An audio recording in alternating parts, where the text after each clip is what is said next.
Bem,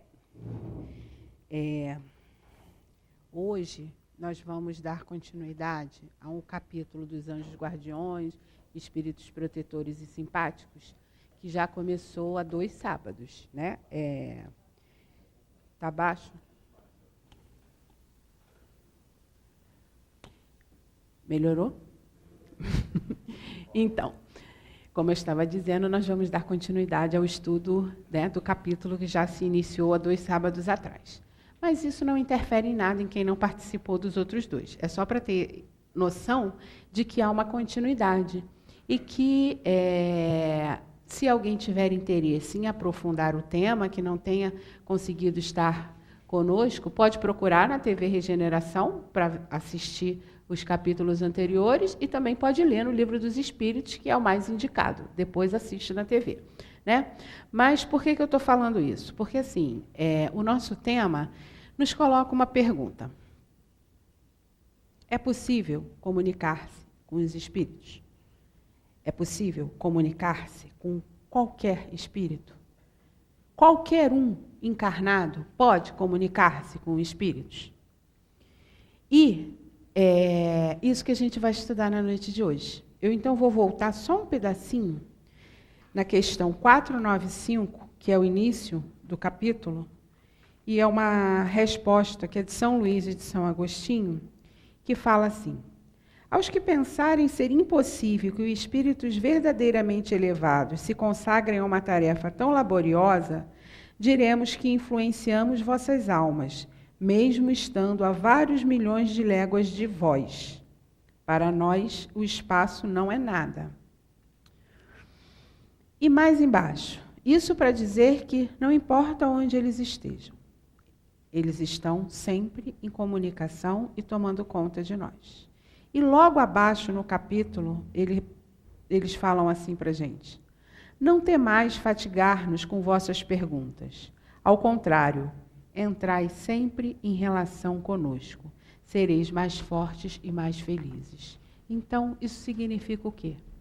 Qualquer um de nós pode entrar em contato com o seu espírito protetor, com o seu guia. Mais abaixo, nessa comunicação, que é de São Luís e de Santo Agostinho, ele vai nos dizer que este, inclusive, é um meio de exercício e de treino da mediunidade. Porém, com quem a gente tem mais facilidade para se comunicar? Com os nossos espíritos protetores, com os nossos anjos guardiães, ou com os demais espíritos que povoam o mundo espiritual e que rodeiam a todos nós encarnados? O estudo do Livro dos Espíritos vai nos ensinando que nós podemos nos comunicar, primeiro ponto. Mas como essa comunicação se dá? A quem eu estou me dirigindo? O meu pensamento, ele é uma usina geradora de energia que atrai os espíritos que estão à nossa volta. Temos espíritos protetores, espíritos familiares, anjos guardiães, espíritos que são superiores a nós e que querem que nós cresçamos. Temos todos esses irmãos à nossa volta. Mas também temos antigos companheiros de jornada terrena, talvez para coisas não assim muito edificantes, digamos, para atitudes das mais licenciosas possíveis pelas quais já passamos. E muitos desses estão ainda próximos a nós. Temos também companheiros que já prejudicamos em outras encarnações e que, de uma certa forma, podem estar próximos a nós para nos cobrar o mal feito, nos cobrar os desequilíbrios que convidamos e que praticamos junto a eles. Temos irmãos que estão próximos a nós simplesmente porque se afinizam com alguns dos nossos gostos. Então, tem para todos os tipos. Tem para todos os gostos. Agora, a quais nós estamos ouvindo, a quais nós estamos permitindo que influencie os nossos pensamentos e, consequentemente, os nossos comportamentos. Eu não vou responder isso. Cada um responda por si. Essa questão. A gente está só levantando essas possibilidades para nós sabermos que essa é a relação com o mundo espiritual. Os espíritos são atraídos por afinidade e semelhança. Eu me aproximo daqueles que têm mais a ver comigo. E nós captamos as informações e seguimos as intuições daqueles com os quais nós, digamos assim, concordamos com o pensamento.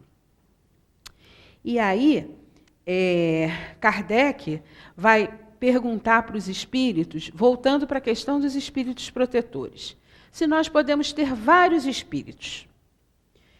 E os espíritos respondem que sim, que cada homem tem sempre espíritos simpáticos mais ou menos elevados, como há também o que os assistem ao mal.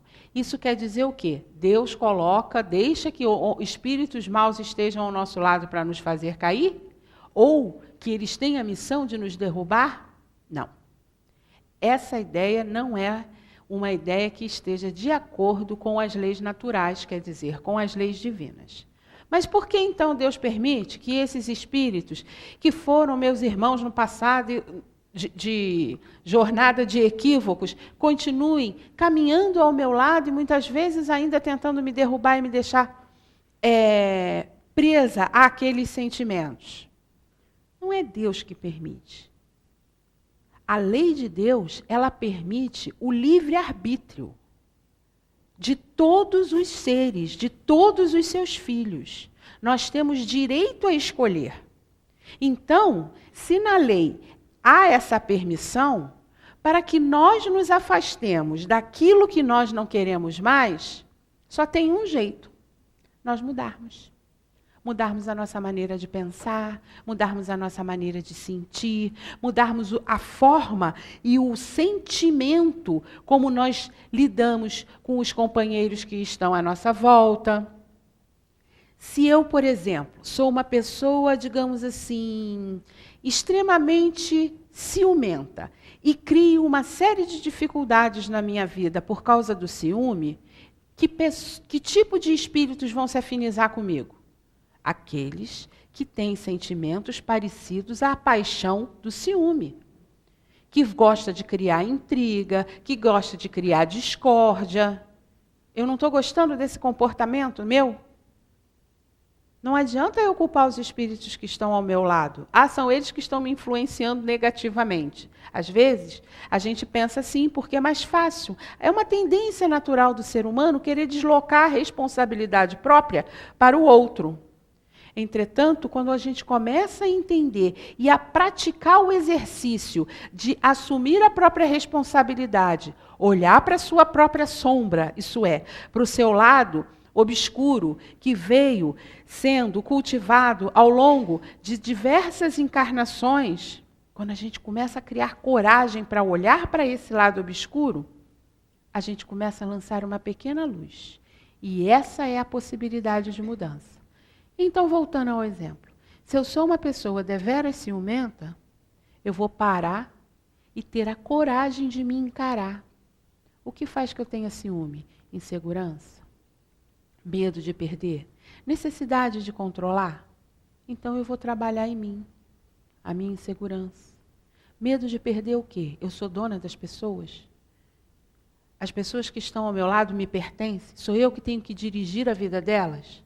Quando eu começo a entender e a compreender quem eu sou, e para estar de acordo com as leis de Deus, esse tipo de comportamento não é mais cabível, aí eu vou começar a me transformar.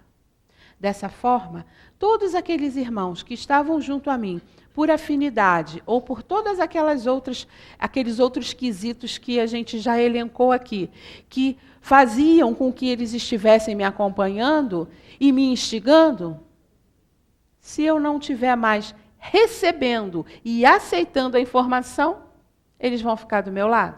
É do tipo assim, a gente tem um amigo, estou ligando para ele, chama para sair uma vez, chama para sair duas, chama para sair 3, chama para sair 10. E toda vez a pessoa diz não, não, não, não. Uma hora você fala, essa pessoa quer mais ser minha amiga? Não, eu vou partir para outra. Mais ou menos isso. Então, se há algo que eu já percebi das aproximações espirituais que estão caminhando junto comigo, que não está me agradando, em primeiro lugar, eu começar a me investigar para me transformar. Agora tem uma outra maneira também, que não elimina a primeira. É orar a Deus e fazer preces para esses irmãos, para que eles possam buscar e encontrar o seu próprio caminho. Por quê?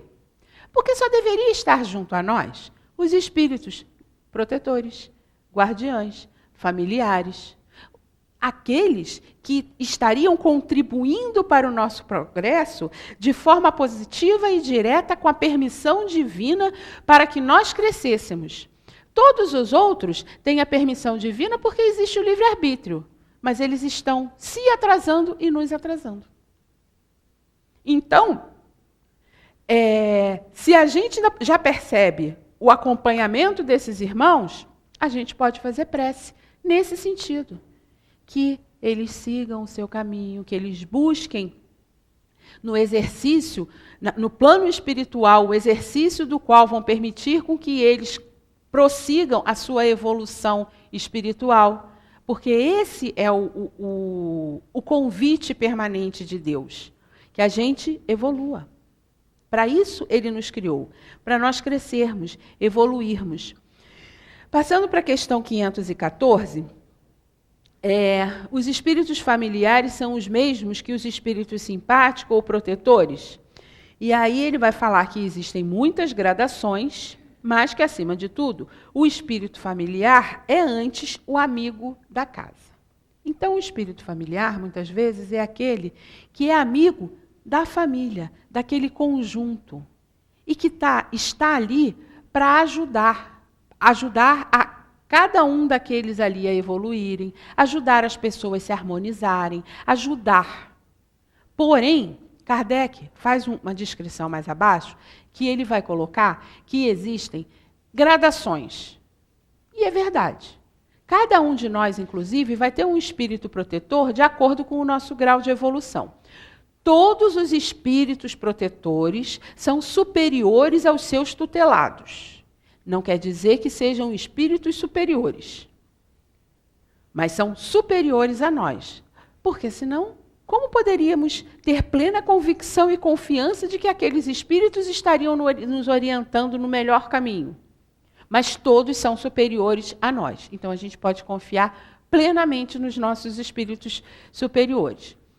E os anjos guardiães, que poderiam ser aqueles seres mais elevados, de acordo com o que São Luís e São Agostinho nos fala, mesmo estando num plano espiritual muito distante do planeta Terra, estão sempre cuidando de nós. Por quê? Porque é uma hierarquia dos espíritos. E como se cada grupo pertencesse a um que está sendo tutelado por outro. Então existe o espírito mais elevado, que tutela diversos outros espíritos, que, por sua vez, tutelam diversos outros espíritos, e assim as humanidades vão sendo solidárias e cuidando umas das outras. Essa é a beleza do plano divino. E isso nos diz uma coisa: nunca ninguém está sozinho.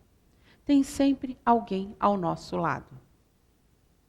Agora, perceber esse alguém ao nosso lado depende de nós.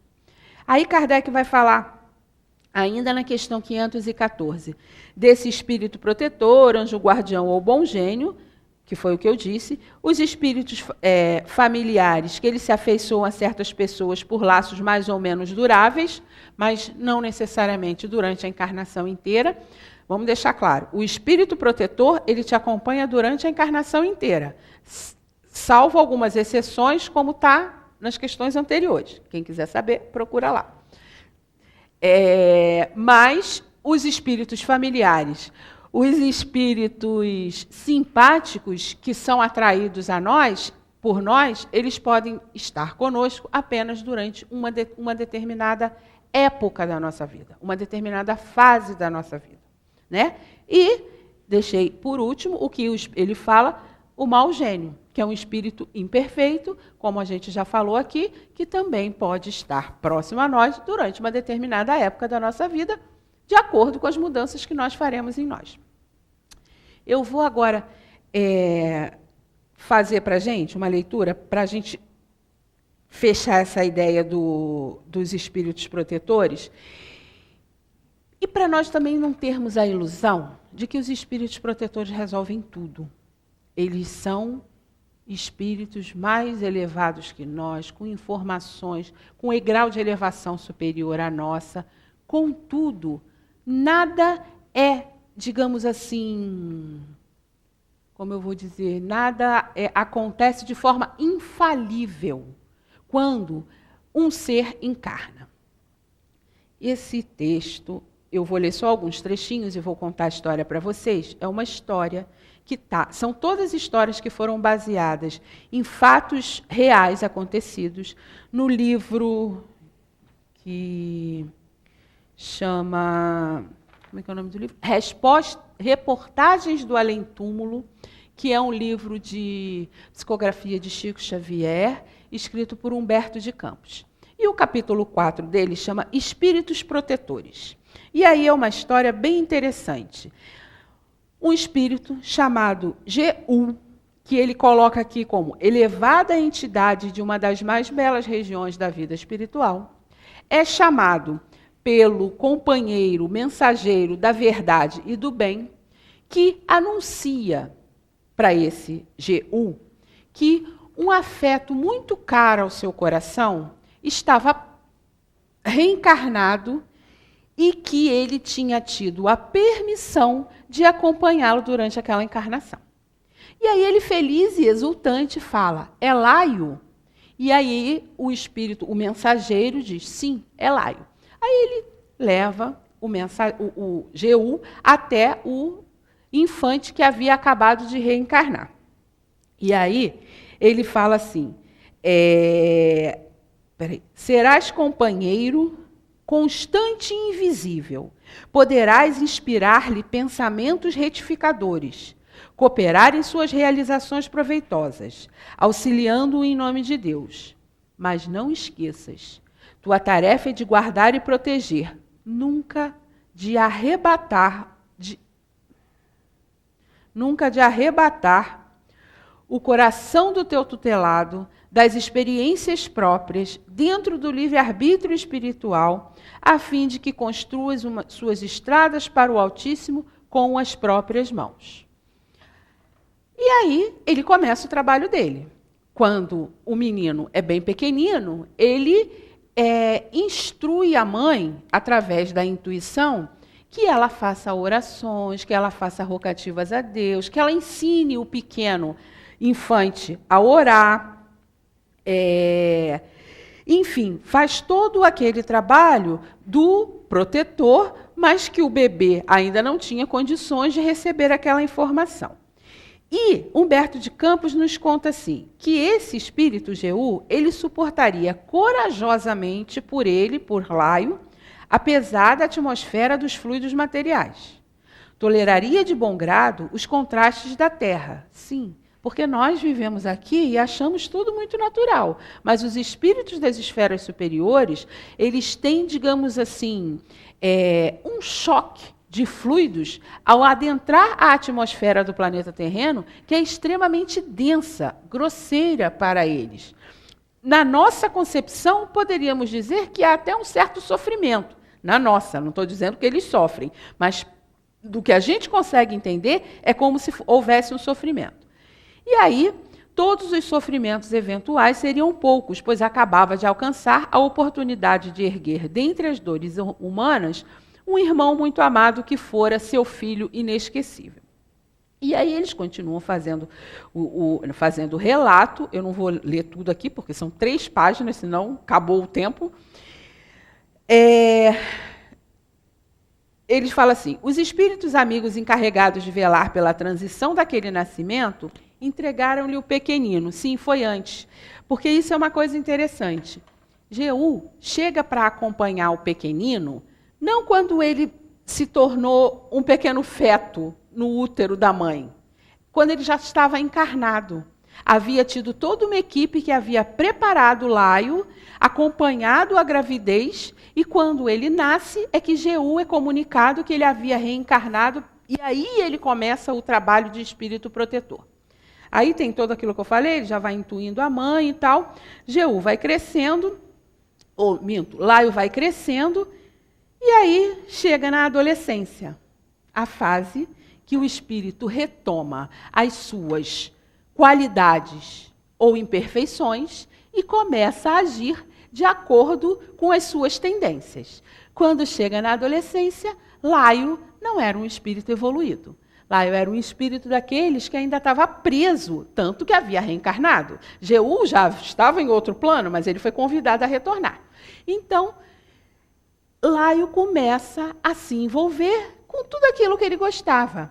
Vícios, vadiagem, matar a aula, enganar os pais. E Jeú ali, amparando, intuindo, convocando para que ele retomasse o caminho dos ensinamentos de Deus, porque ele havia sido educado quando era pequenino.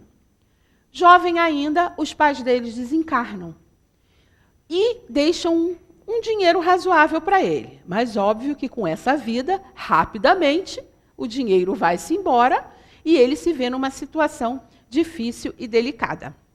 Mas Jeú está ali, firme, constante, cumprindo com a missão dele de espírito protetor.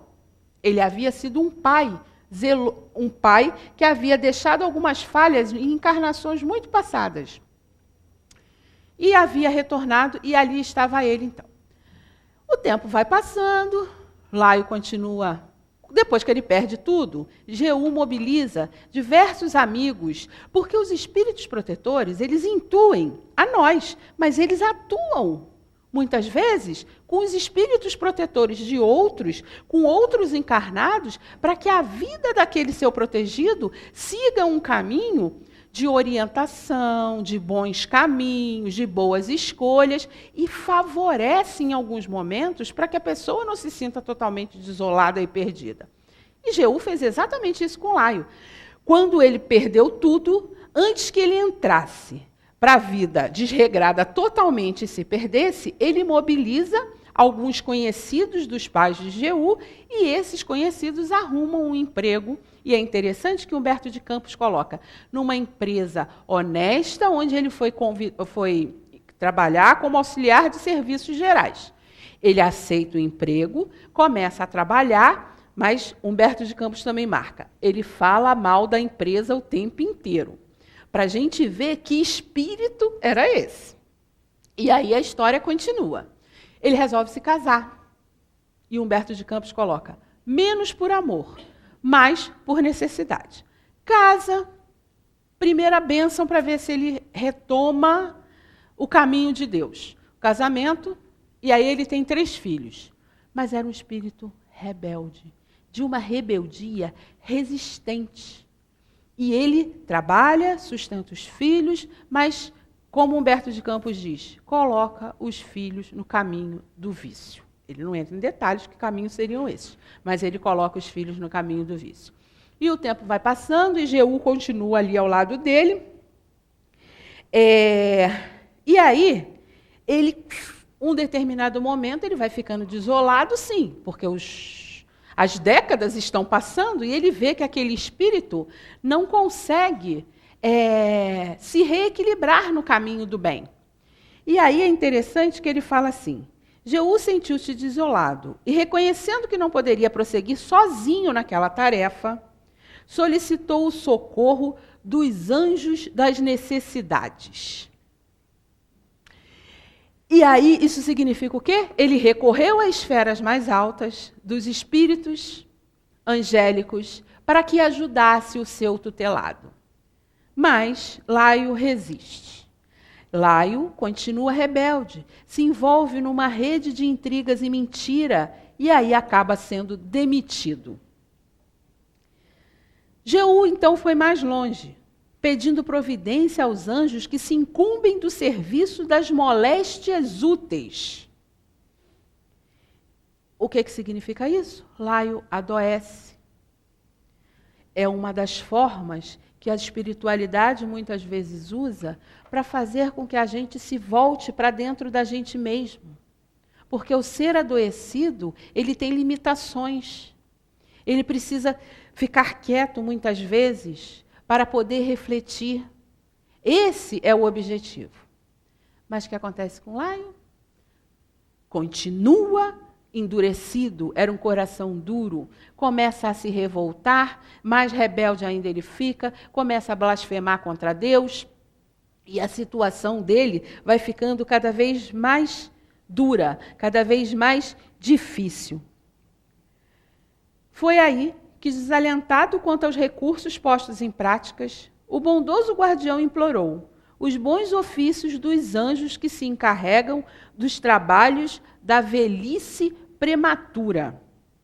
Quer dizer, existem diversas categorias de anjos, coisas que a gente não consegue nem imaginar, mas que cuidam de todos nós que estamos encarnados. Esse da velhice,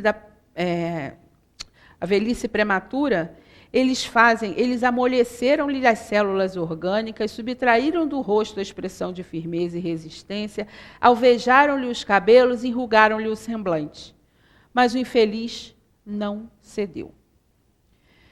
Preferia ser criança ridícula nas aparências de um velho a entrar em acordo com o programa de sabedoria a favor de si mesmo. E aí, o tempo passa e um dia vem o anjo da morte, espontaneamente, ao grande duelo e falou com doçura: Jeú, chegou a ocasião da tua retirada. O generoso mentor abafou as lágrimas de angustiosa surpresa. Fixou o mensageiro com olhos doridos e súplices. O outro, no entanto, continuou: não intercedas por mais tempo. Laio agora me pertence. Conduzi-lo-ei aos meus domínios, mas podes rogar a Deus que o teu tutelado recomece mais tarde, outra vez. Terminara a grande partida. A morte decidira, no feito, pelos seus poderes transformadores, enquanto o guardião recolhia, entre lágrimas, o tesouro de suas esperanças imortais. E, grafando essa história, lembro-me que quase todos os espíritos encarnados têm algum traço de Laio, ao passo que todos os espíritos protetores têm consigo os desvelos e os sacrifícios de Jeú. Eu quis trazer essa história porque assim, eu acho que as histórias marcam mais, muitas vezes, as informações. Então, os espíritos protetores, eles estão sempre conosco, nos amparando, mesmo quando estamos equivocados. A lei de Deus é uma lei que é de educação e sempre permite que a gente retome o caminho, que foi o que aconteceu com Jeú e provavelmente com Laio. E mais, é uma história verídica. Igual a gente vê romance, é uma história verídica que Humberto de Campos colheu no plano espiritual e que trouxe pela psicografia de Chico Xavier essa história para nós. Mas aqueles de nós que já sabem em si quais são os traços que temos de Laio, já podemos começar a transformar. Espíritos como Laio ainda estão extremamente endurecidos. Não conseguem perceber muito as oportunidades de mudança e dificilmente estariam no sábado à noite no centro espírita ouvindo uma palestra. Entretanto, eu acho que a mensagem que ele deixa mais interessante é que a maioria dos espíritos encarnados tem traços de Laio. Quer dizer, temos momentos da vida em que nosso coração endurece em que ficamos cegos diante dos apelos dos nossos espíritos protetores para que nos transformemos. E aí, cientes disso, já podemos buscar em nós quais são esses traços que resistem à mudança. Mas, continuando com o estudo da noite de hoje, que ainda faltam algumas questões para nós podermos conversar um pouquinho, a questão 515, ele faz uma pergunta interessante. Se há pessoas que podem se ligar a outras para levá-las a se perder, para levá-las e conduzi-las ao mal. E os espíritos respondem que sim. Da mesma forma que espíritos desencarnados se aproximam de nós, espíritos encarnados também podem nos aproximar. Mas a gente se familiariza com quem? É o mesmo princípio. Se alguém que me leva por um caminho equivocado está na minha vida e eu permito e sigo este alguém, é porque, de uma certa forma, aquilo que aquele meu companheirinho, minha companheirinha faz eco dentro de mim. Faz eco em quem eu sou. Então, isso é um grande aprendizado para a maioria de nós. Porque muitas vezes, principalmente nós mães, temos a tendência a nos desculparmos numa série de coisas. Foi meu filho, não, foi o fulano que levou ele para o mau caminho. Foi o amiguinho que chamou e ele foi, ele é um anjo de pureza. Não são. Nossos filhos não são anjos de pureza.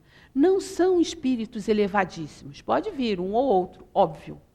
Mas se eu observo quem são a companhia dos meus filhos e acho que o problema são as companhias, eu estou deixando de fazer a minha função como mãe, como pai, porque estou deixando de ver as limitações do meu filho ou da minha filha. Porque se ele anda com aqueles seres que são, como o pessoal diz, aquele mais da pá virada, mais complicado, não é porque ele é um anjo de candura. Nem é um espírito superior. Né? Esse foi Jesus, que andava com aqueles que eram considerados os malfeitores, mas isso foi Jesus. Os nossos filhos, até que se prove o contrário, é melhor que a gente fique de olho, né?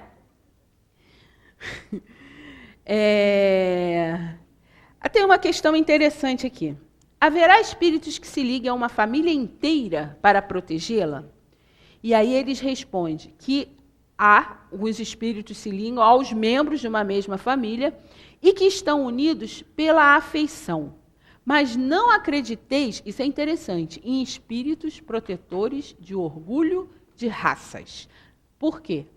Essa ideia de que a raça, os protegidos da raça judaica, os protegidos da raça ariana, os protegidos da raça negra, essa distinção é feita por nós, encarnados. Porque espírito é espírito. A luz, a cor do espírito é de acordo com a sua evolução espiritual. Não é o mesmo padrão que encontramos no planeta Terra.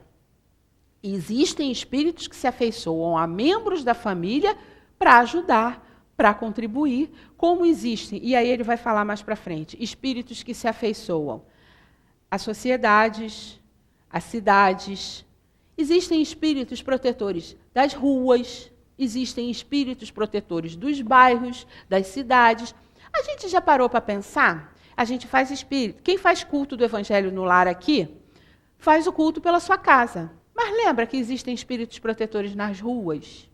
Existem espíritos protetores, por exemplo, isso é uma coisa que eu sempre lembro. Quem mora em casa, principalmente quem mora em casa ou quem mora próximo de lugares que tem verde, que tem natureza, lembra que existem espíritos que habitam as árvores, habitam a natureza. A gente muitas vezes está em comunicação direta com eles e não lembra. E são espíritos protetores da mesma forma. Espíritos que protegem as ruas. A gente lembra que existem espíritos que protegem as ruas? As cidades?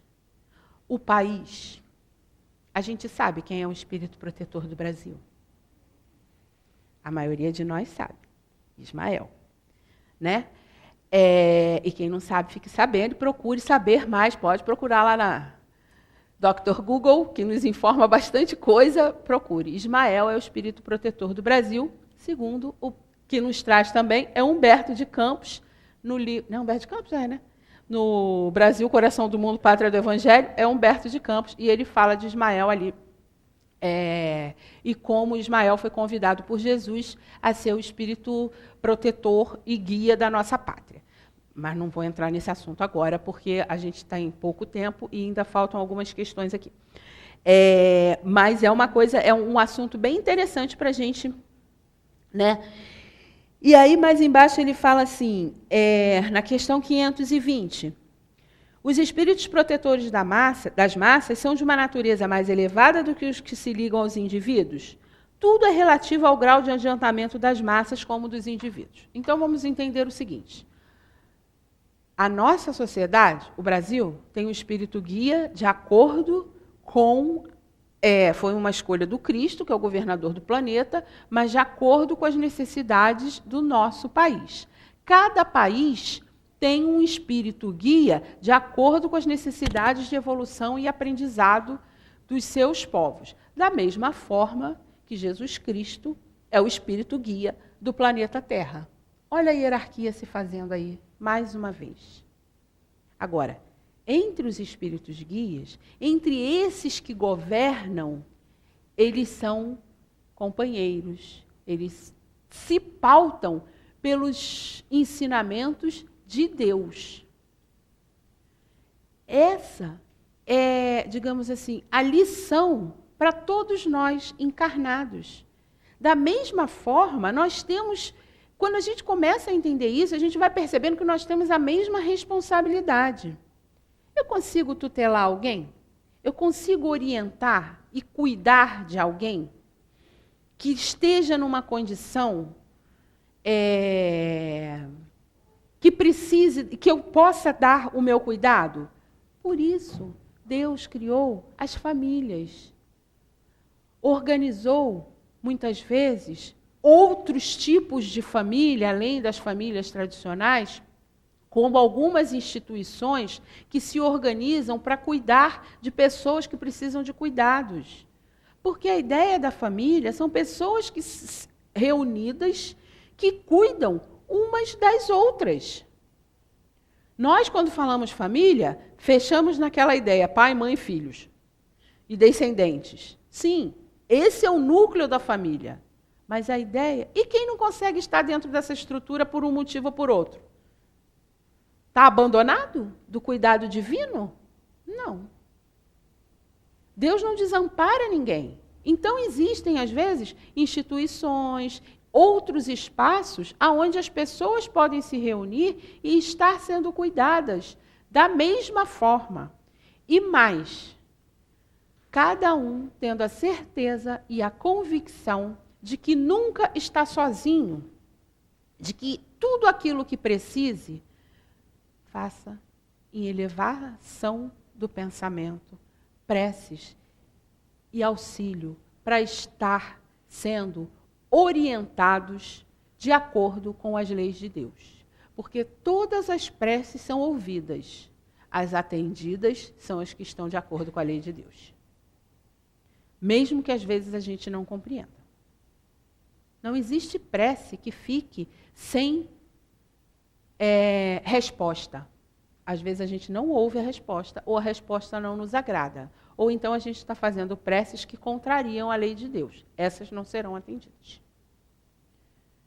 Porque Deus nos dá o livre-arbítrio. Nós podemos fazer o que quisermos, mas para sermos sustentados por Ele, só agindo de acordo com a lei dele.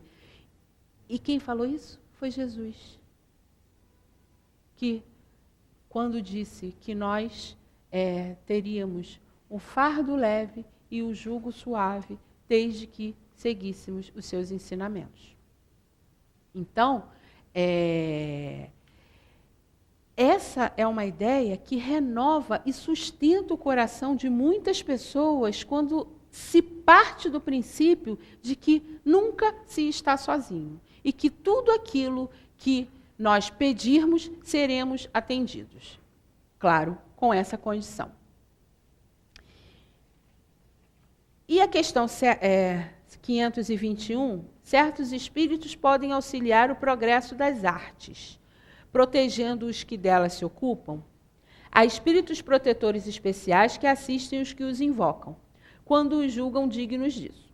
Porém, o que quereis que façam com aqueles que acreditam ser ou não são? Eles não fazem com que os cegos vejam, não que os surdos ouçam. Quer dizer, tudo que está posto no planeta Terra, todos os agrupamentos humanos têm proteção. Eles querem dizer com isso que também as artes, assim como a ciência, têm os seus espíritos tutelares, mas que aquelas pessoas que não estão na condição de artistas ou de cientistas não serão magicamente intuídos para tornarem-se um artista ou um cientista. Porque é o que ele fala. Como ele usou a expressão aqui? Não fazem com que os cegos vejam, nem que os surdos ouçam. O objetivo não é esse. Não é inventar algo que não existe. Mas a gente parte do princípio de que todos os aglomerados humanos, tudo aquilo que é para a promoção e para o desenvolvimento da sociedade, para o crescimento dos seres humanos, conta com a participação de espíritos protetores e espíritos tutelares que estão ali amparando e acolhendo aquelas pessoas. Eu vou citar uma coisa que eu li uma vez, que eu não me lembro onde está. Eu procurei, mas foi num livro, se eu não me engano, de André Luiz, que às vezes a gente fala assim, nossa, mas será? Mas faz sentido, que é o seguinte, dentro dessa ideia, que todos os locais têm os seus espíritos protetores, até as instituições, mesmo aquelas que a gente fala assim, nossa, mas ali é um antro de perdição, ainda assim, aqueles locais contam com espíritos protetores.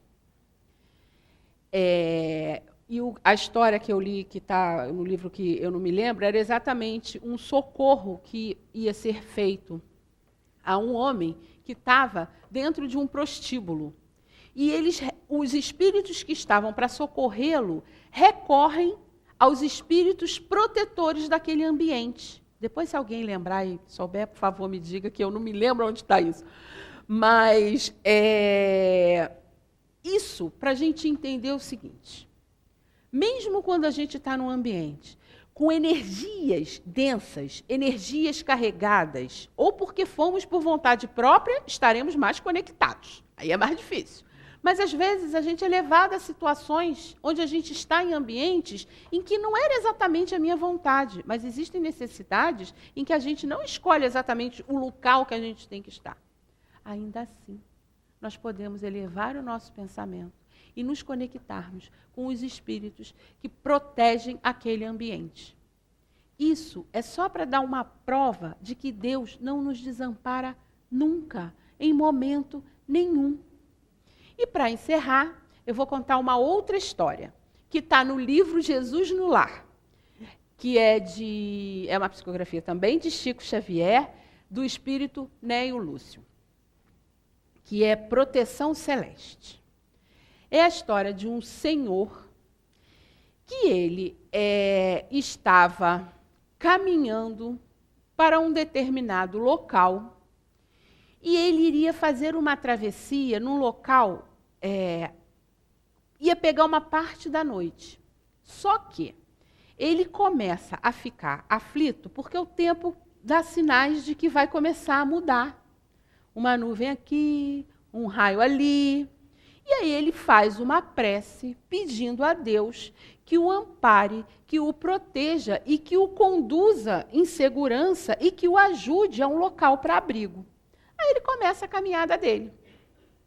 Ele vê um local onde ele para, olha e pensa que seria um local interessante para ele descansar na beira da estrada.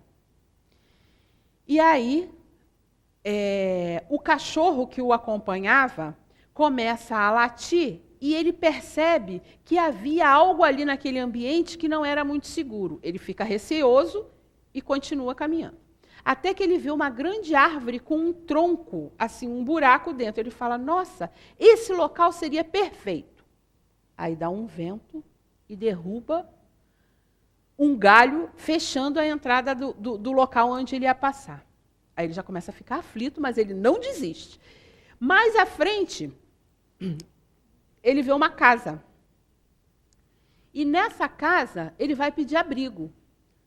E aí o dono da casa fala que não ia dar abrigo porque eles não abrigavam ninguém à noite que fosse desconhecido. Ele fica angustiado, mas continua firme no seu trajeto. Mais à frente, na outra margem do rio, ele estava beirando o rio, ele vê do outro lado um local branco, que aparentemente parecia um local tranquilo. E aí ele coloca o pé para atravessar a ponte Sede. E ele continua, firme. Até que chega num determinado local que começa a tempestade. E aí caem raios e trovões. E o cachorro se manda. Aí ele ficou sozinho. Mas ele não entra em desespero, porque ele tinha a convicção e a fé do que ele havia solicitado a Deus. Ele caminha mais um pouco, consegue se recostar mais à frente, embaixo de uma árvore, até que o dia amanhece, a tempestade cessa, e ele vai procurar pelo cachorro e procurar prosseguir a sua caminhada.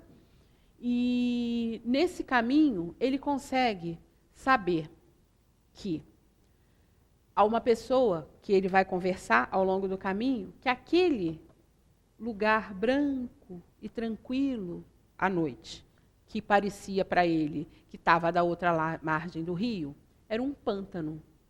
E que muitos viajantes já haviam perdido a vida ali exatamente porque haviam se equivocado, como ele se equivocou. O sítio que ele pediu abrigo, haviam entrado um grupo de ladrões e matado todas as pessoas que viviam na casa.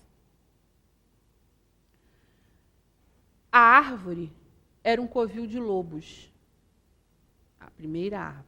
E o outro local era um ninho de serpentes. Aparentemente, Deus não havia o amparado, né? Não havia ouvido a prece dele.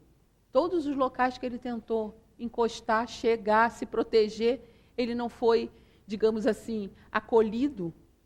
Mas, depois, quando ele foi buscar, quando ele ficou sabendo do que havia acontecido, ele estava sendo protegido e amparado o tempo todo. E aí, é uma lição que nos fala, primeiro, da fé. Uma fé segura, consciente, firme. E depois, justamente, dessa proteção. Que o espírito guia dele, e claro, ele aceitando o que havia acontecido, porque o problema é que muitas vezes a gente ouve a intuição, percebe que não é aquele o caminho e insiste. Porque quando caiu o galho, ele podia ter insistido, ter tirado o galho da frente, ter se enfiado ali dentro e ter dado de cara com um monte de lobo. Ele podia ter tentado atravessar o rio de qualquer forma, enfim. É só uma história para a gente refletir que tudo que nos acontece, a gente precisa pensar, refletir, meditar sobre o que está acontecendo. Se eu estou em sintonia com o Pai, se eu estou em sintonia com as leis, inegavelmente, tudo o que me acontece será para o meu bem. Mesmo que num primeiro momento eu não consiga identificar como tal. A tempestade parecia mais assustadora do que tudo aquilo que não estava sendo visto, mas que ele estava sendo protegido. E assim, a gente vai encerrando o estudo da noite de hoje, deixando a mensagem que a comunicação com o mundo dos espíritos e com os nossos anjos guardiães não só é possível, como é desejável, mas que depende de cada um de nós fazer esse contato com o seu próprio espírito protetor e aprender a ouvir a sua voz. Que a paz do Mestre envolva cada coração.